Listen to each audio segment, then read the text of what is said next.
Coucou tout le monde, bienvenue sur ma chaîne YouTube, c'est Kailis. Aujourd'hui, je vais répondre à des questions qui me sont régulièrement posées.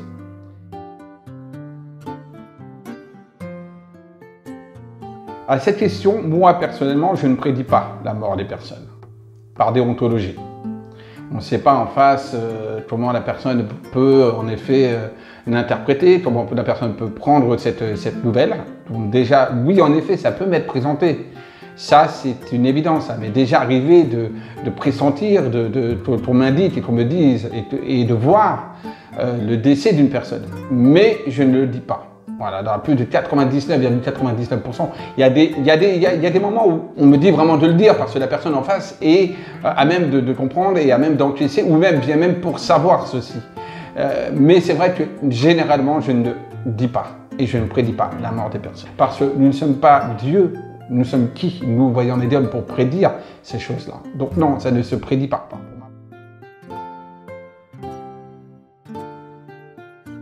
Alors personnellement, je n'ai jamais travaillé avec la police, enfin la police n'est jamais venue me voir pour travailler sur une affaire judiciaire. Maintenant, il m'est arrivé plusieurs fois qu'on vienne me voir, donc les personnes concernées viennent me voir pour des disparitions, pour des scènes également un peu plus macabres, donc des crimes, des assassinats, des choses comme ça. Ça m'est déjà bien évidemment arrivé plusieurs fois. J'ai eu le cas par exemple d'une disparition d'un enfant où j'ai vu, par le biais de la radiesthésie, puisque je regarde donc, au niveau médiumnique, mais également au niveau radiesthésie pour localiser ces deux choses. Donc où j'ai localisé l'enfant, où se trouvait l'enfant, dans un pays donc étranger. C'est pas la police qui est venue frapper à ma porte en disant bah, tiens Kailis, pouvez-vous retrouver cette personne. Maintenant bon, je viens d'un monde qui était lié un petit peu à la police, etc. Donc je suis quelqu'un qui était un petit peu lié dans ce domaine. Mais ça, j'en reviendrai sur une autre vidéo par rapport à mon parcours. Donc, mon parcours professionnel, mon parcours de vie. Ça, je reviendrai sur une vidéo par rapport à tout ça.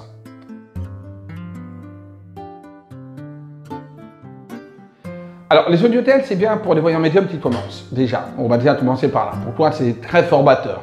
On va pas se mentir, j'en ai fait à mes débuts pour voir un petit peu comment ça fonctionnait, pour m'habituer un petit peu à la cadence des consultations. Et ce que j'en retire, c'est une expérience un petit peu négative. Et pourquoi une expérience négative? Et pourquoi je suis contre les audiotels? Pour plusieurs raisons. Première raison, c'est un abattage. On vous demande tout simplement de rester le plus longtemps possible, donc de meubler. Pourquoi? Parce qu'une prédiction sur, par exemple, Paul va-t-il revenir, par exemple, honnêtement, en 5 minutes, c'est emballé, c'est pesé pour une voyance. Il n'y a pas besoin de prendre 30 minutes. Mais on demande tout simplement de meubler pour pouvoir rester le plus longtemps possible. Pourquoi? Parce que plus la personne reste, plus les gens sont en file d'attente, et plus ça ramène du monde, et plus ça ramène du fric. Non pas au voyant médium, qui lui gagne une merde, concrètement. Mais ça rapporte du fric à la plateforme.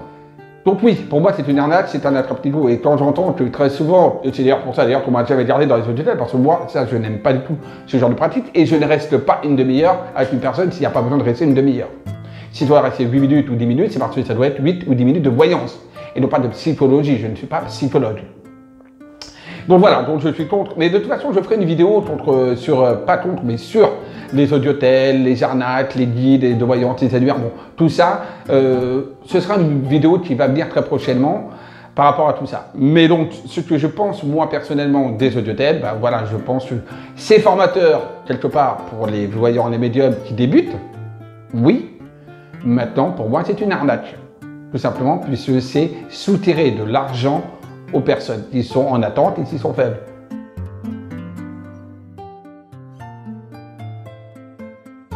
On peut être religieux et médium, croire en quelque chose et être dans la médiumnité. Mais on peut très bien être médium voyant et ne pas être religieux, mais spirituel. Il y a deux choses à ne pas confondre, la religion et la spiritualité. La religion, c'est une croyance, c'est une foi en quelque chose. Et la spiritualité, c'est l'univers entier. C'est-à-dire que c'est quelque chose qui est au-delà de la religion.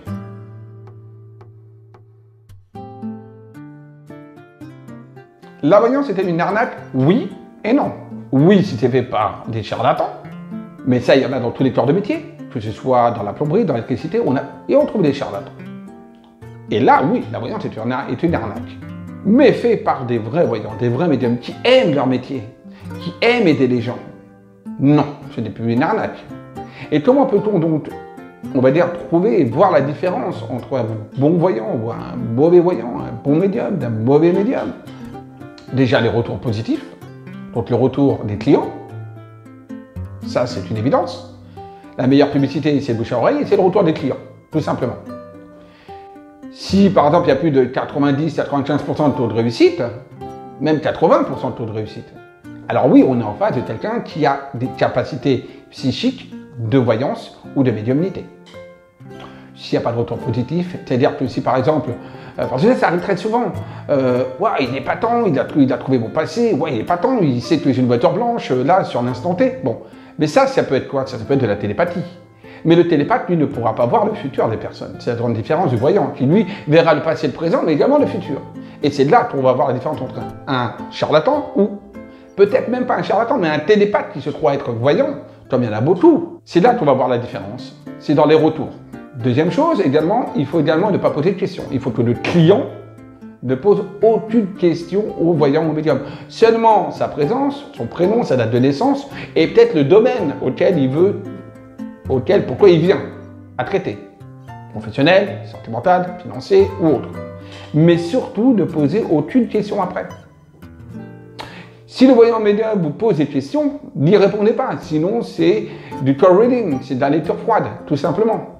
Et donc, il va simplement faire de la psychologie. Et après, il va tout simplement, par rapport à ce que vous dites, détecter et vous dire les choses que vous voulez entendre.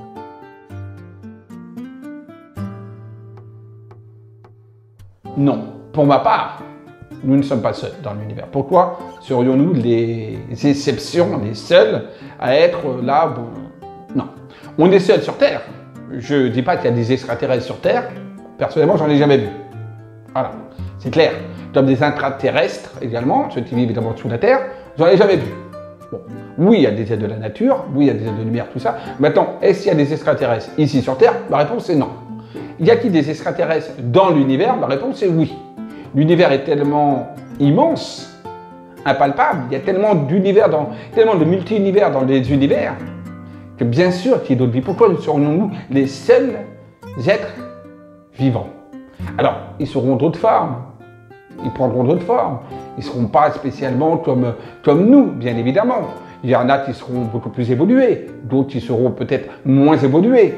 Mais bien sûr qu'il y a d'autres formes de vie. Donc voilà, j'ai répondu à ces petits... Alors il y a plein d'autres questions qu'on me pose. Si je devais répondre à toutes les questions, on aurait une vidéo de plus de 4 heures. Et il y en aurait, mais il y en aura certainement d'autres. De toute façon, je le ferai avec grand plaisir. Parce que mon but à moi, c'est de vous aiguiller, de vous aider, d'essayer de vous faire comprendre un petit peu le cheminement de la voyance et de la médiumnité, et surtout de vous faire changer les mentalités, de faire changer les mentalités. Et ça, c'est important. Donc, il y a d'autres questions qu'on me demande très régulièrement, très souvent, et auxquelles je répondrai évidemment dans d'autres vidéos. Donc là, c'est la vidéo 2, mais j'ai entièrement une vidéo 3, peut-être une vidéo 4, je ne sais pas. Mais en tout cas, il y aura certainement d'autres vidéos, c'est sûr, sur des réponses par rapport à certaines questions, d'accord, qu'on me pose. Donc, je vous remercie de me suivre déjà sur ma chaîne YouTube et je vous dis à très vite donc pour une prochaine vidéo. Aimez-vous, aimez les autres.